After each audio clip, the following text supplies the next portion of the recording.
Good morning students. आपको सारे notes videos books वगैरह मिल गई होंगी। बेसिकली थोड़ा सा मेरे बारे में बताता हूँ। मेरा नाम पुनीत है। एमबीए का क्लासेस लेता हूँ। 2006 से पढ़ा रहा हूँ। 20 इयर्स का मेरे को एक्सपीरियंस है। VGU, Poornima, JECRC, Arya, ILM, IRM, IPS business school सब में मैं जा रहा हूँ और एज अ गेस्ट फैकल्टी पढ़ा रहा हूँ। और इवनिंग में मेरा क्लासेस चलता है, ऑनलाइन ऑफलाइन रिकॉर्डेड, तीनों मोड पे क्लासेस चलता है। उसके अलावा एक टॉप कॉलेज है एमबीए का, आईएम अहमदाबाद, वहां मैं बच्चों को हर साल लेके जाता हूँ। मुंबई में एआई यूनिवर्सल, यहाँ पे गेस्ट पढ़ा रहा हूँ मैं। जेईसीआरसी में पढ़ा रहा हूँ, आर्या कॉलेज में पढ़ा रहा हूँ। इन कॉलेजेस में मैं पढ़ा रहा हूँ। देखिए, राइटर भी हूँ। 2008 से मैंने बुक्स वगैरह लिखना स्टार्ट कर दिया था। यूट्यूब पे सारे वीडियोस मिल जाएंगे, रिकॉर्डेड लाइव लेक्चर सब कुछ मिल जाएंगे। बस एक छोटा सा इंपॉर्टेंट डिस्कशन आप लोगों से करना था। एमबीए आप कहीं से भी करें, थोड़ा सा मेरे से आप डिस्कस करके अगर आप एमबीए ज्वाइन करते हैं तो आप थोड़ा सेफर मोड में रहेंगे। उसका रीजन बताता हूँ क्यों। क्योंकि मेरे को जो एक्सपीरियंस है ना 20 इयर्स का, एमबीए में प्लेसमेंट होगा कि नहीं होगा, कॉलेजेस कैसे पढ़ाते हैं, क्या उनका प्लेसमेंट स्ट्रक्चर है, क्या इंटरनल एक्सटर्नल इन्फॉर्मेशन है, मेन चीज अंदर क्या चल रहा है उनके। क्योंकि मैं तो रेगुलर कॉलेजेस में जा रहा हूँ तो मेरे को पता है कौन से कॉलेज में क्या चल रहा है। तो आप मेरे से थोड़ा सा एडवाइस लेके अगर आप एडमिशन लेते हैं तो थोड़ा सा सेफर जोन में रहेंगे। बाकी आपके डिस्टेंस के ऑनलाइन के एडमिशन, मणिपाल हो गया, एमएटी हो गया, ज्ञान विहार हो गया, तो यहाँ भी आपको अवेलेबल हो जाएंगे। तो आप अगर एडमिशन लेते हैं तो प्लीज मेरे से कंसल्ट करना। हो सकता है कि मैं आपको एक बेस्ट कॉलेज बता पाऊं और एक सेफर जोन में लेके जा पाऊं। क्योंकि एडमिशन लेने के बाद बच्चों को लगता है कि यार गलत जगह चले गए। Okay, best of luck. मेरा नंबर आपके पास है। साथ के साथ अगर आपको कोई और क्वेरी चाहिए तो मेरे को व्हाट्सअप करें या कॉल कर सकते हैं। Okay, best of luck. The deep dive की इस नई विस्तृत चर्चा में बहुत बहुत स्वागत है। आज का हमारा जो विषय है ना, वो हमारे रोजमर्रा के जीवन से बहुत करीब से जुड़ा है। पर दिलचस्प बात यह है कि ये पूरी तरह से पर्दे के पीछे रहकर काम करता है। बिल्कुल। और ज्यादातर लोगों को इसका अंदाजा भी नहीं होता। सही कहा। तो आज का हमारा विषय है आधुनिक ई कॉमर्स और ईआरपी, यानी एंटरप्राइज रिसोर्स प्लानिंग का इंटीग्रेशन। और इस चर्चा के लिए हमारे पास जो मुख्य स्रोत है वो एक बेहद ही शानदार और डिटेल्ड रिसर्च डॉक्यूमेंट है। इसका नाम है the strategic integration of ERP in modern e commerce. ये रिसर्च पेपर वाकई बहुत गहराई में जाता है। एकदम। और आज की इस चर्चा का हमारा मिशन बिल्कुल स्पष्ट है। हमें उस छिपे हुए दिमाग को समझना है जो विशाल ई कॉमर्स कंपनियों के ऑपरेशंस को बिना किसी रुकावट के चलाता है। हम जानेंगे कि कैसे हर रोज लाखों ऑर्डर्स प्रोसेस होते हैं और कैसे ईआरपी इस पूरे इकोसिस्टम की नींव है। तो चलिए इसे थोड़ा विस्तार से समझते हैं। क्योंकि जब हम अपने फोन की स्क्रीन पर बाय नाउ बटन पर टैप करते हैं तो वो महज एक साधारण सा क्लिक नहीं होता। हाँ, वो एक विशाल और बेहद जटिल डिजिटल मशीनरी को ट्रिगर करने का कमांड होता है। और इस चर्चा की शुरुआत में ही ये कॉन्टेक्स्ट सेट करना बहुत जरूरी है कि आज हम केवल किसी एक सॉफ्टवेयर या किसी साधारण कोडिंग की बात नहीं कर रहे हैं। बिल्कुल नहीं। ये इस बारे में है कि कैसे एक सिंगल यूनिफाइड सिस्टम एक पूरे बिजनेस को एक ही सूत्र में बांधता है। क्योंकि ज्ञान तभी मूल्यवान है जब उसे बड़े परिदृश्य में समझा जाए। जरा सोचिए, एक ई कॉमर्स कंपनी में कितने सारे अलग अलग मूविंग पार्ट्स होते हैं। देश भर में फैले हुए वेयरहाउस, हजारों delivery trucks, customer support centres और बैकएंड पर काम करने वाली पूरी अकाउंटिंग टीम। एक पूरा जाल बिछा होता है। बिल्कुल। और अगर ये सभी डिपार्टमेंट्स साइलोज में काम करेंगे, यानी एक दूसरे से कटे रहेंगे, तो पूरा का पूरा बिजनेस मॉडल ही कोलैप्स हो जाएगा। ईआरपी बेसिकली वो डिजिटल गोंद है जो इन सबको जोड़कर रखता है और एक परफेक्ट सिंक बनाता है। ये एक बहुत ही इंटरेस्टिंग पर्सपेक्टिव है। तो आइए सबसे पहले इस बुनियादी कॉन्सेप्ट को डिकोड करते हैं कि आखिर ये ईआरपी काम कैसे करता है। स्रोत में इसे बहुत ही टेक्निकली समझाया गया है, लेकिन अगर हम इसे एक आसान एनालॉजी से समझें तो हम इसे एक इंसान के नर्वस सिस्टम की तरह देख सकते हैं। वो एक बहुत सटीक एनालॉजी है ना? जैसे हमारा दिमाग शरीर के हर अंग को रियल टाइम में सिग्नल भेजता है और उनके बीच तालमेल बिठाता है, ठीक वैसे ही ईआरपी कंपनी के फाइनेंस, एचआर, सप्लाई चेन और मैन्युफैक्चरिंग जैसे अलग अलग डिपार्टमेंट्स को आपस में कनेक्ट करता है और उन्हें एक साथ काम करने में मदद करता है। हाँ, मतलब अगर किसी वेयरहाउस में कोई particular smartphone out of stock होने वाला है तो ईआरपी सिर्फ इन्वेंट्री को अपडेट नहीं करता, वो तुरंत परचेजिंग डिपार्टमेंट को नया स्टॉक ऑर्डर करने का अलर्ट भेजता है और उसी मिलीसेकंड में फाइनेंस डिपार्टमेंट का बजट भी अपडेट कर देता है। यहाँ सबसे दिलचस्प बात यह है कि ई कॉमर्स की इस तेज तरार और हाई स्टेक्स दुनिया में ईआरपी की भूमिका कितनी ज्यादा क्रिटिकल हो जाती है। स्रोत इस बात पर बहुत जोर देता है कि ई कॉमर्स में ईआरपी का काम सिर्फ डेटा स्टोर करना नहीं है, बल्कि ऑपरेशंस को स्ट्रीमलाइन करना है, ताकि कस्टमर एक्सपीरियंस में कोई कमी ना आए। एकदम सही। जब इन्वेंट्री, पैकेजिंग और लॉजिस्टिक्स के बीच एक सीमलेस कम्युनिकेशन होता है, तभी एक पैकेज प्रॉमिस किए गए टाइम पर पहुंचता है। ईआरपी ये सुनिश्चित करता है कि सप्लाई चेन के किसी एक हिस्से में होने वाली देरी या समस्या का असर पूरे सिस्टम पर ना पड़े। हर डिपार्टमेंट के पास रियल टाइम विजिबिलिटी होनी चाहिए। और रियल टाइम विजिबिलिटी की जब हम बात करते हैं ना, तो इस रिसर्च में दिए गए एग्जाम्पल से बेहतर कुछ नहीं हो सकता। मैंने जब इस डॉक्यूमेंट में इन्वेंट्री मैनेजमेंट के सेक्शन में फ्लिपकार्ट का उदाहरण पढ़ा, तो सच कहूं तो मैं इसके स्केल को देखकर हैरान रह गया। फ्लिपकार्ट का स्केल तो वैसे भी बहुत विशाल है। हाँ, और हम सभी जानते हैं कि इन्वेंट्री मैनेजमेंट कितना क्रूशियल है। लेकिन जरा इमेजिन कीजिए, एक फ्लैश सेल या बिग बिलियन डेज जैसा इवेंट, लाखों लोग एक साथ लॉगिन कर रहे हैं, हजारों ऑर्डर्स प्रति सेकंड प्लेस हो रहे हैं। बिल्कुल, वो एक लॉजिस्टिक नाइटमेयर हो सकता है। वही तो। ऐसे में अगर सिस्टम को ये नहीं पता कि बेंगलुरु के वेयरहाउस में कितने फोन्स बचे हैं और दिल्ली के वेयरहाउस में कितने, तो क्या होगा? फ्लिपकार्ट इसी रियल टाइम इन्वेंट्री ट्रैकिंग के लिए पूरी तरह से ईआरपी पर रिलाई करता है। एग्जैक्टली। और ये सिर्फ एक वेयरहाउस की बात नहीं है। फ्लिपकार्ट जैसे जायंट्स के पास पूरे देश में दर्जनों बड़े फुलफिलमेंट सेंटर्स और सैकड़ों छोटे हब्स होते हैं।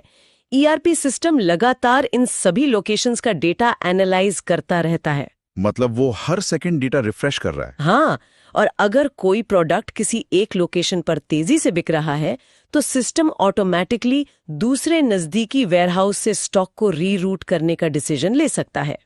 ये सब बैकग्राउंड में इतनी तेजी से होता है कि वेबसाइट पर आउट ऑफ स्टॉक का एरर तभी दिखता है जब सच में पूरे नेटवर्क में वो प्रोडक्ट खत्म हो गया हो। स्टॉकआउट्स को रोकना और ओवर स्टॉकिंग से बचना, ये दोनों ही चीजें किसी भी ई कॉमर्स कंपनी के प्रॉफिट मार्जिन के लिए मेक और ब्रेक सिचुएशन होती हैं। सही बात है। लेकिन एक बार जब वो ऑर्डर प्लेस हो गया, तो उसके बाद की जर्नी भी तो उतनी ही कॉम्प्लेक्स होती है ना। डॉक्यूमेंट में अमेज़न इंडिया का जो केस स्टडी है, वो इस ऑर्डर फुलफिलमेंट प्रोसेस को बहुत अच्छे से हाईलाइट करता है। बिल्कुल करता है। ऑर्डर प्लेस होने के बाद ही तो असली लॉजिस्टिक्स का खेल शुरू होता है, जिसे हम ऑर्डर मैनेजमेंट कहते हैं। अमेज़न इंडिया हर रोज मिलियंस में ऑर्डर्स हैंडल करता है, और इतने बड़े स्केल पर मैनुअल काम तो पॉसिबल ही नहीं है। सवाल ही नहीं उठता। जैसे ही कोई ऑर्डर प्लेस होता है, अमेज़न का ईआरपी सिस्टम तुरंत काम पर लग जाता है। वो डिसाइड करता है कि पिन कोड के हिसाब से कौन सा वेयरहाउस सबसे नजदीक है, क्या वहां वो प्रोडक्ट अवेलेबल है, और उसे पैक करने के लिए सबसे एफिशिएंट तरीका क्या होगा। और सिर्फ पैकिंग ही नहीं, मैंने पढ़ा कि वो डिलीवरी पार्टनर और रूट ऑप्टिमाइजेशन को भी उसी समय कैलकुलेट कर लेता है। सही कहा, सिस्टम ये भी तय करता है कि कौन सा डिलीवरी पार्टनर उस पार्सल को लेकर जाएगा और ट्रैफिक या मौसम के हिसाब से सबसे तेज रूट कौन सा होगा। और ये सब कुछ बस कुछ ही सेकंड्स में हो जाता है। बिल्कुल, ऑर्डर प्लेस होने के चंद सेकंड्स के भीतर। इसी सेंट्रलाइज्ड ऑटोमेशन की वजह से अमेज़न अपनी सेम डे या नेक्स्ट डे डिलीवरी का प्रॉमिस पूरा कर पाता है। अच्छा, इन्वेंट्री और डिलीवरी तो सेट हो गई, लेकिन सामान डिलीवर होने के बाद जो असली मैजिक होता है, वो मुझे सबसे ज्यादा इंट्रीगिंग लगा। हम अक्सर सोचते हैं कि ईआरपी सिर्फ बैकएंड ऑपरेशंस के लिए है, जैसे वेयरहाउस या अकाउंटिंग। हाँ, लोगों को लगता है कि ये सिर्फ बोरिंग बैक ऑफिस का काम है। बिल्कुल, लेकिन जब ईआरपी सिस्टम्स सीआरएम यानी कस्टमर रिलेशनशिप मैनेजमेंट के साथ इंटीग्रेट होते हैं, तब वो कस्टमर के बिहेवियर को पढ़ने लगते हैं। इस स्टडी में स्नैपडील का बड़ा ही परफेक्ट एग्जाम्पल दिया गया है। स्नैपडील का केस वाकई बहुत इंटरेस्टिंग है। सीआरएम और ईआरपी का इंटीग्रेशन बेसिकली डेटा का एक ऐसा गोल्ड माइन क्रिएट करता है जो मार्केटिंग टीम्स के लिए किसी खजाने से कम नहीं है। एक पूरा 360 डिग्री व्यू मिल जाता है। एग्जैक्टली।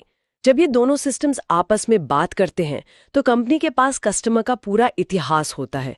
उन्हें पता होता है कि कब क्या खरीदा गया, कंप्लेंट्स क्या थीं और वेबसाइट पर कितनी देर तक ब्राउजिंग हुई। और इसी डेटा के बेसिस पर स्नैपडील अपनी मार्केटिंग कैंपेन्स को पर्सनलाइज करता है। मतलब मान लीजिए पिछले महीने एक नया लैपटॉप खरीदा गया, तो अब लैपटॉप का ऐड दिखाने का कोई फायदा नहीं है। एकदम सही।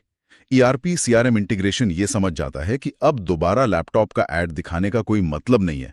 इसके बजाय system automatically laptop bags, mouse या एंटीवायरस सॉफ्टवेयर के पर्सनलाइज्ड रिकमेंडेशंस भेजना शुरू कर देगा। और ये बहुत स्मार्ट मूव है ना? ये सिर्फ सेल्स बढ़ाने का तरीका नहीं है, बल्कि कस्टमर रिटेंशन रेट्स को भी बहुत तेजी से सुधारता है, क्योंकि ऐसा लगता है कि प्लेटफॉर्म जरूरतों को समझ रहा है। और इन फ्रंट एंड चीजों के साथ साथ बैक एंड पर सप्लाई चेन और फाइनेंशियल्स को भी एक साथ मैनेज किया जा रहा होता है।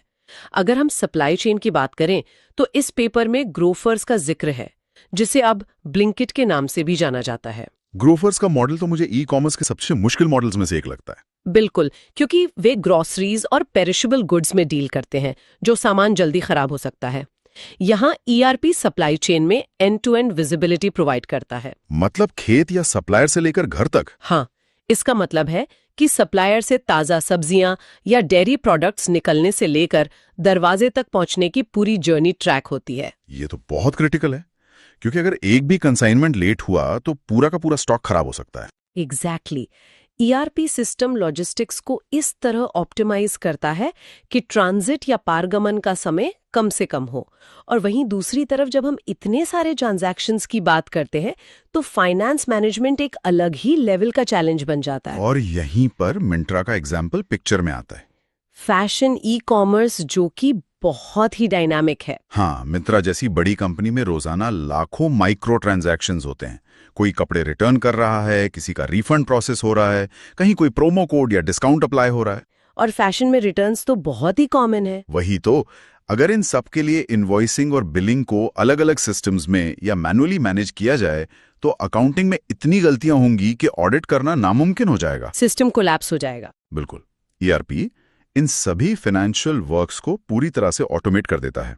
जैसे ही कोई प्रोडक्ट रिटर्न वेयरहाउस में स्कैन होता है, सिस्टम ऑटोमेटिकली रिफंड इनिशिएट कर देता है और कंपनी के लेजर में उस एंट्री को रिवर्स कर देता है।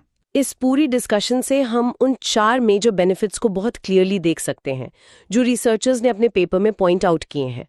पहला बेनिफिट तो बहुत ही साफ है, ऑपरेशंस का स्ट्रीमलाइन होना। हाँ, सब कुछ एक जगह आ जाता है। बिल्कुल। जब वेयरहाउस, लॉजिस्टिक्स और फाइनेंस सब एक ही प्लेटफॉर्म पर आ जाते हैं तो काम में जो दोहराव या रिडंडेंसी होती है वो पूरी तरह खत्म हो जाती है। पर मैं सोच रहा था, क्या जब सारे डिपार्टमेंट्स एक ही सिस्टम पर आ जाते हैं तो इससे डेटा की एक्यूरेसी पर वाकई में कोई बड़ा इम्पैक्ट पड़ता है?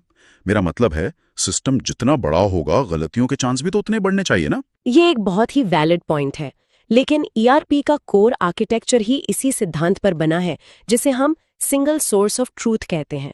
Single source of truth. हाँ, इसका मतलब है कि पूरे ऑर्गेनाइजेशन में डेटा का सिर्फ एक ही वर्जन एग्जिस्ट करता है।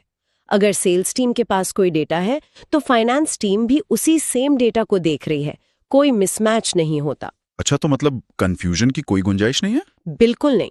इसलिए डेटा की सटीकता कई गुना बढ़ जाती है, जिससे टॉप मैनेजमेंट को रियल टाइम एनालिटिक्स मिलते हैं और वे बहुत ही सॉलिड डेटा ड्रिवन डिसीजंस ले पाते हैं। समझ गया। और तीसरा बड़ा बेनिफिट जो मुझे इस डॉक्यूमेंट में बहुत लॉजिकल लगा वो है स्केलेबिलिटी, जो कि ई कॉमर्स की जान है। एकदम। ई कॉमर्स कोई ऐसा बिजनेस तो है नहीं जो साल भर एक ही पेस पे चलता हो। फेस्टिव सीजन में अचानक से ट्रैफिक 10 गुना हो जाता है। एआरपी सिस्टम्स इस तरह से डिजाइन किए जाते हैं कि वे डिमांड के सडन स्पाइक को बिना क्रैश हुए हैंडल कर सकें। सिस्टम बिजनेस के साथ ग्रो करता है। हाँ, बिजनेस ग्रो कर रहा है तो सिस्टम भी उसके साथ साथ स्ट्रेच और स्केल हो जाता है। और इन तीनों बेनिफिट्स का जो एंड रिजल्ट है वो है चौथा बेनिफिट, इंप्रूव्ड कस्टमर एक्सपीरियंस। जाहिर है, जब बैकएंड पर सब कुछ एक सिम्फनी की तरह चलेगा तो कस्टमर को एक फ्लॉलेस एक्सपीरियंस ही मिलेगा। बिल्कुल। पर अब यहाँ बात बहुत दिलचस्प हो जाती है। अच्छा। हाँ, क्योंकि अभी तक हमने जो भी बात की, ऐसा लग रहा है कि ईआरपी कोई जादू की छड़ी है। बस सिस्टम इंस्टॉल किया और कंपनी रातों रात अमेज़न बन गई। काश इतना आसान होता। वे ना, रिसर्च पेपर एक बहुत ही डार्क और चैलेंजिंग साइड की तरफ भी इशारा करता है। ये इंटीग्रेशन का सफर बिल्कुल भी आसान नहीं है। अगर हम इसे बड़े परिदृश्य से जोड़कर देखें तो किसी भी बड़ी और चलती हुई ई कॉमर्स कंपनी में एक नया ईआरपी सिस्टम लागू करना वैसा ही है जैसे किसी उड़ते हुए कमर्शियल प्लेन का इंजन हवा में ही बदलना। बाप रे, ये तो बहुत ही रिस्की साउंड कर रहा है। रिस्की और बहुत मुश्किल। सबसे बड़ी अड़चन आती है इंटीग्रेशन की कॉम्प्लेक्सिटी में। जो ई कॉमर्स कंपनियां पिछले 10-15 सालों से मार्केट में हैं, उनके पास अपने खुद के डेवलप किए हुए पुराने लेगेसी सिस्टम्स होते हैं। मतलब ऐसे सिस्टम्स जिन पर उनकी पूरी कंपनी की नींव टिकी है और जो अब आउटडेटेड हो चुके हैं। बिल्कुल। अब उन पुराने हार्ड कोडेड सिस्टम्स को एक मॉडर्न क्लाउड बेस्ड ईआरपी के साथ जोड़ना बहुत ही पेनफुल और टाइम कंज्यूमिंग प्रोसेस होता है। इसमें कई बार सालों लग जाते हैं। और मैंने पढ़ा कि कस्टमाइजेशन भी बहुत जरूरी होता है। हाँ, कस्टमाइजेशन एक बहुत बड़ा सिरदर्द है। ईआरपी सॉफ्टवेयर कोई वन साइज फिट्स ऑल चीज नहीं है। जूते बेचने वाली कंपनी का सप्लाई चेन लॉजिक एक ग्रोसरी बेचने वाली कंपनी के लॉजिक से एकदम अलग होगा। इसलिए कंपनियों को इन सिस्टम्स को अपनी स्पेसिफिक नीड्स के हिसाब से हेवली कस्टमाइज करना पड़ता है। और इसी कस्टमाइजेशन की वजह से डेवलपमेंट कॉस्ट्स आसमान छूने लगती हैं। ये कोई छोटा मोटा सब्सक्रिप्शन नहीं है, बल्कि मिलियंस ऑफ डॉलर्स का इन्वेस्टमेंट है। लेकिन कॉस्ट से भी बड़ा एक खतरा है जिस पर मुझे लगता है कि हमें बात करनी चाहिए। ये पेपर एक बहुत ही सीरियस इशू रेज करता है। आप डेटा सिक्योरिटी की बात कर रहे हैं ना? बिल्कुल, डेटा सिक्योरिटी। ये एक बहुत महत्वपूर्ण सवाल खड़ा करता है। जब हम ईआरपी की बात करते हैं तो हम बेसिकली एक ऐसा सेंट्रलाइज्ड वॉल्ट बना रहे हैं जिसमें कंपनी का सारा संवेदनशील डेटा मौजूद है। सब कुछ एक ही जगह? हाँ, घर के पते, क्रेडिट कार्ड की डिटेल्स, परचेजिंग बिहेवियर और यहाँ तक कि रियल टाइम लोकेशन डेटा, ये सब एक ही जगह पर है। ये तो किसी भी हैकर के लिए एक जैकपॉट से कम नहीं है। एकदम जैकपॉट है। और इसी वजह से डेटा प्राइवेसी और कंप्लायंस आज सबसे बड़ा कंसिडरेशन बन गए हैं।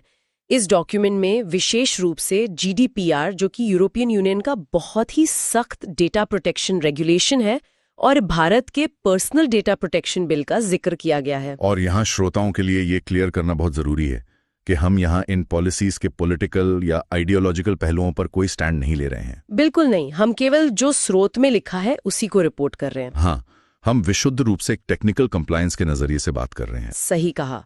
रिसर्चर्स साफ करते हैं कि इन विशाल ईआरपी सिस्टम्स को डिजाइन करते समय इन कड़े कानूनों का पालन करना अनिवार्य है। कंपनियों को ये सुनिश्चित करना होता है कि डेटा इंक्रिप्टेड हो, एक्सेस कंट्रोल्स बहुत स्ट्रिक्ट हो और यूजर की प्राइवेसी मेंटेन रहे। क्योंकि एक छोटी सी गलती भी भारी पड़ सकती है। बहुत भारी। इतने बड़े स्केल पर एक छोटा सा डेटा ब्रीच भी कंपनी के लिए फाइनेंशियली और रेप्यूटेशन के मामले में पूरी तरह से विनाशकारी हो सकता है। ये एक बहुत ही सोबरिंग थॉट है। डेटा सिक्योरिटी को हल्के में लेना किसी भी टेक जॉइंट के लिए सुसाइडल हो सकता है। खैर, अब इस पूरी थ्योरी, इन सारे चैलेंजेस और सॉल्यूशंस को एक फाइनल मास्टर एग्जाम्पल के जरिए समझते हैं। मुझे लगता है कि इस रिसर्च का सबसे स्ट्रॉन्ग सेक्शन वो है जहां उन्होंने भारत के सबसे बड़े online grocery platform big basket का डीप डाइव एनालिसिस किया है। बिग बास्केट का उदाहरण एकदम परफेक्ट है ना? जब हम ग्रोसरी की बात करते हैं तो वहां रूल्स ऑफ द गेम पूरी तरह बदल जाते हैं। बिग बास्केट का केस स्टडी वास्तव में ईआरपी की एक्सट्रीम कैपेबिलिटीज का एक मास्टर क्लास है। बाकी ई कॉमर्स में अगर डिलीवरी एक दिन लेट हो जाए तो लोग थोड़े नाराज होंगे, लेकिन प्रोडक्ट खराब नहीं होगा। हाँ, कपड़े या फोन तो खराब नहीं होंगे। बिल्कुल। पर बिग बास्केट के बिजनेस में एक टिकिंग क्लॉक होती है। उनके पास ताजा पालक है, दूध है, ब्रेड है। इनकी शेल्फ लाइफ महज कुछ घंटों या एक दो दिन की होती है। और वहीं दूसरी तरफ उनके पास चावल और दाल के पैकेट्स हैं जो महीनों तक खराब नहीं होते। यही तो मैं सोच रहा था, ईआरपी इस अजीब सी मिक्स इन्वेंट्री को कैसे हैंडल करता है। क्योंकि एक साधारण सिस्टम तो पालक और दाल दोनों को बस इन्वेंट्री का आइटम ए और आइटम बी मानेगा। और यहीं पर ईआरपी का वो कस्टमाइजेशन प्ले में आता है जिसकी हम बात कर रहे थे। बिग बास्केट ने अपने ईआरपी सिस्टम को ग्रोसरी इंडस्ट्री की अनोखी जरूरतों के हिसाब से एकदम फाइन ट्यून किया है। सिस्टम को पता होता है कि कौन सा बैच कब वेयरहाउस में आया और उसकी एक्सपायरी डेट क्या है। तो वो first in first out model use करता होगा। एकदम सही। ERP first in first out या शेल्फ लाइफ के बेसिस पर इन्वेंट्री को रोटेट करता है। जब कोई ऑर्डर प्लेस होता है तो सिस्टम का एल्गोरिदम तुरंत ये डिसाइड करता है कि डार्क स्टोर से कौन सा फ्रेश आइटम पिक करना है और उसे डिलीवरी वैन के किस टेम्परेचर कंट्रोल्ड सेक्शन में रखना है। वाओ, मतलब पार्सल के अंदर का टेम्परेचर भी सिस्टम कंसीडर कर रहा है। बिल्कुल कर रहा है। और सिर्फ इतना ही नहीं, बिग बास्केट का ईआरपी उनके फार्मर्स और सप्लायर्स के साथ भी कनेक्टेड होता है। फार्मर्स के साथ सीधा कनेक्शन? हाँ, अगर सिस्टम प्रेडिक्ट करता है कि कल वीकेंड पर आम या सेब की डिमांड बढ़ने वाली है तो पहले से ही किसानों की सप्लाई चेन को अलर्ट कर देता है। इन्वेंट्री, प्रोक्योरमेंट और कॉम्प्लेक्स सप्लाई चेन लॉजिस्टिक्स का ऐसा माइक्रो मैनेजमेंट बिना एक रोबोस्ट ईआरपी के बिल्कुल इम्पॉसिबल है। और इसी वजह से वे पूरे देश में लाखों लोगों को हर सुबह एकदम सही समय पर ताजा सामान डिलीवर कर पाते हैं। तो इस सब का कुल मिलाकर क्या मतलब है? एक बहुत ही पावरफुल निष्कर्ष निकलता है इससे। हाँ, इस पूरी विस्तृत चर्चा का अगर हम एक क्रक्स निकालें तो वो ये है कि ई कॉमर्स का असली हीरो वो वेबसाइट का फ्रंट एंड या स्लीक यूजर इंटरफेस नहीं है जो हमें दिखाई देता है।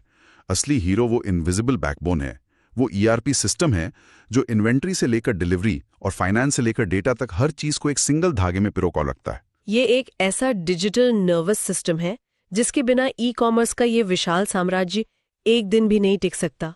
एकदम सच है। और मैं कहूंगी कि इस चर्चा से टेक अवे ये होना चाहिए कि हम अपने रोजमर्रा के जीवन में टेक्नोलॉजी को किस तरह देखते हैं।